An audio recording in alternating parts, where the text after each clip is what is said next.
차점에서 3관왕 할 정도로 완전 늘었어. 전부가 버스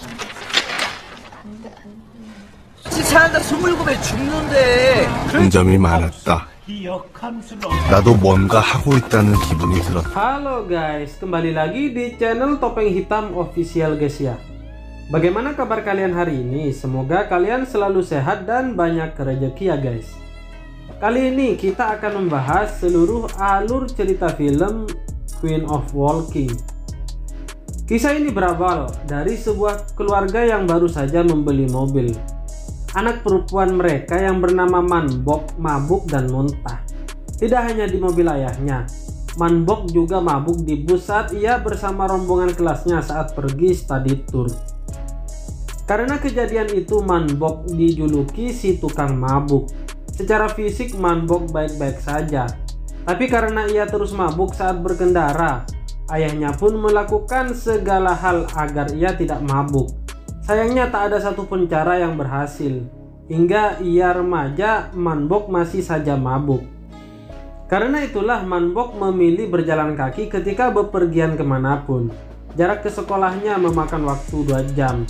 Karena ditumpuh berjalan kaki setiap harinya, Manbok selalu terlambat. Manbok adalah gadis polos yang tidak tahu apa-apa. Ia tak pandai di bidang akademik dan selalu tidur saat jam pelajaran. Hingga suatu hari ia dipanggil oleh wali kelasnya karena selalu mendapat nilai buruk dan terlambat. Manbok pun menceritakan alasannya mengapa ia selalu terlambat. Wali kelasnya yang memiliki imajinasi berlebihan menganggap Manbok berasal dari keluarga yang kurang mampu. Ia pun memutuskan ikut Manbok berjalan kaki pulang ke rumahnya. Setelah melewati perjalanan melelahkan selama 2 jam, akhirnya Manbok dan gurunya sampai ke rumahnya. Orang tua Manbok pun menjamu wali kelasnya dengan makan malam bersama. Selama makan malam, mereka pun mengobrol tentang jauhnya perjalanan Manbok ke sekolah. Tampak Manbok dan ayahnya bertengkar kecil karena hal sepele. Ibunya lah yang selalu menjadi penengah. Setelah memastikan kondisi keluarga Manbok, wali kelasnya pun pulang. Sebelum benar-benar pulang, wali kelasnya memberikan motivasi dan semangat kepada Manbok. Lalu ia teringat dengan kemampuan berjalan Manbok yang dapat dikembangkan dalam cabang olahraga atletik. Keesokannya didaftarkanlah Manbok di klub atletik. Manbok dites berjalan maju mundur. Manbok yang tak tahu apapun merasa bingung. Ia yang baru saja bergabung tiba-tiba diminta mengikuti lomba jalan cepat. Anggota lama klub atletik yang bernama Suji dan pelatihnya sedikit berdebat karena Manbok belum pernah latihan di lintasan jalan cepat. Dengan sabar pelatihnya mengajarkan Manbok dengan meminta Suji mempraktekkan jalan cepat. Manbok pun antusias mendengarkan arahan dari sang pelatih. Keesokannya Manbok curhat pada sahabatnya tentang dirinya yang akan mengikuti lomba jalan cepat. Sahabatnya meragukan Manbok karena pada lomba memasak saja Manbok menyerah, apalagi lomba jalan cepat. Manbok terlihat sangat semangat. Ia meyakinkan sahabatnya bahwa ia kali ini akan berbeda. Sore harinya Manbok mulai berlatih lari. Sayangnya karena ini pertama kali bagi Manbok, ia jadi ketinggalan rombongan karena sangat sulit menyesuaikan tempo larinya dan mudah lelah. Melihat Manbok, Jungdon pun mengajaknya membersihkan ruang latihan dan mencuci pakaian yang kotor. Saat menjemur pakaian, Jungdon menceritakan Suji. Suji adalah jawara maraton di SMA. Ia mengorbankan hidupnya hanya untuk berlatih hingga akhirnya ia pun cedera. Namun cedera itu tak membuat Suji menyerah. Ia justru kembali ke klub dan melanjutkan latihan lari. Selanjutnya Suji dan Manbok kembali latihan. Manbok yang kekanak-kanakan malah asik memfoto pesawat yang sedang lewat menggunakan tangannya. Ia percaya jika mengklik sampai 100 kali maka keinginannya akan terwujud. Suji heran melihat Manbok yang begitu polos percaya dengan hal tersebut. Ia juga menjatuhkan mental Manbok, berkata selama ini Manbok tak serius. Manbok tentu saja sakit hati, tapi ia terus berjalan mengikuti Suji. Selepas latihan, Suji memeriksakan cedera kakinya yang terasa sakit. Ia diminta dokter agar jangan berlari lagi. Toh Suji juga sudah berjanji akan berhenti lari. Pada kenyataannya Suji hanya takut memulai sesuatu yang berbeda selain lari. Suatu hari Man-bok berjalan pulang ditawari tumpangan oleh cowok idamannya. Pria itu adalah kurir barang yang jago nge-rap. Sejak pertemuan pertama, Man-bok sudah jatuh cinta kepadanya. Sayangnya kesempatan goncengan berdua kali ini jadi kenangan memalukan karena Man-bok sangat mabuk. Sejak diminta lomba jalan cepat, kini hidup Man-bok dipenuhi harapan baru. Ia terus latihan sepanjang waktu. Ia bahkan berharap bisa ikut festival olahraga nasional jalan cepat meski Suji terus mematahkan harapannya. Tak sengaja barang-barang Suji terjatuh dan hasil pemeriksaan cedera kakinya dibaca oleh Man-bok. Suji tentu takut ketahuan kalau cederanya bertambah parah. Untungnya Man-bok justru tak paham dengan isi kertas itu. Setiap harinya Man-bok selalu bersemangat latihan jalan cepat.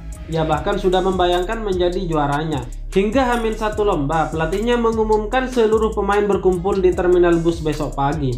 Man-bok pun langsung lesuh. Ia benar-benar terlihat pucat saat akan naik bus. Hingga akhirnya saat bus berjalan, tak lama Man-bok pun mabuk. Karena tak mau ditinggal dan disuruh naik taksi bersama Man-bok, Suji pun menempelkan koyo di leher Man-bok agar mabuknya mendingan. Tapi Man-bok justru seperti orang kerasukan. Karena penyakit mabuknya, semua latihan Man-bok selama ini jadi sia-sia. Ia jatuh pingsan dan impiannya meraih medali emas gagal total. Keesokannya di rumah, ayah Man-bok meminta keluar dari klub atletik. Karena Man-bok tak mau, akhirnya ayahnya pun memarahinya mengatakan kalau Man-bok tak akan bisa melakukan apapun karena mabuk perjalanan. Mendengar itu, Man-bok pun patah semangat. Ia semakin kehilangan harapan saat diam-diam mendengar pembicaraan antara Suji dan pelatihnya. Suji selalu merendahkan dan meremehkannya, menganggap Man-bok biang masalah dan tak berguna. Man-bok semakin terlihat menyedihkan karena merubuhkan jemuran saat akan kabur.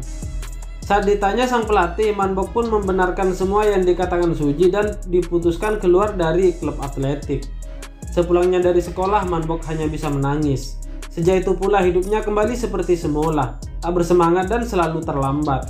Saat menyadari sahabat dan teman-temannya yang lain begitu pintar, Man-bok pun mulai minder.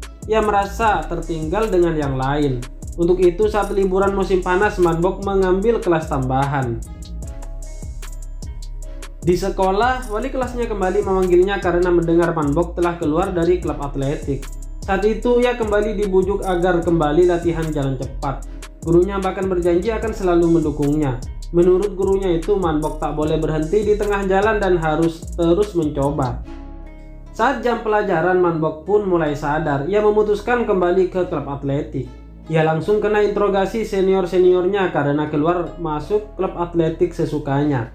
Melihat Man-bok kembali, Suji pun menghampirinya. Man-bok kemudian mengakui semua kesalahan dan kebodohannya yang menganggap olahraga mudah. Untuk itulah sekarang ia melakukan semuanya dengan niat dan serius. Suji pun menantang Man-bok lomba jalan cepat. Meski kalah karena telah berlari, tapi Suji mengapresiasinya karena memiliki tekad tak mau menyerah dan kalah. Sejak saat itu Man-bok terus latihan bersama Suji.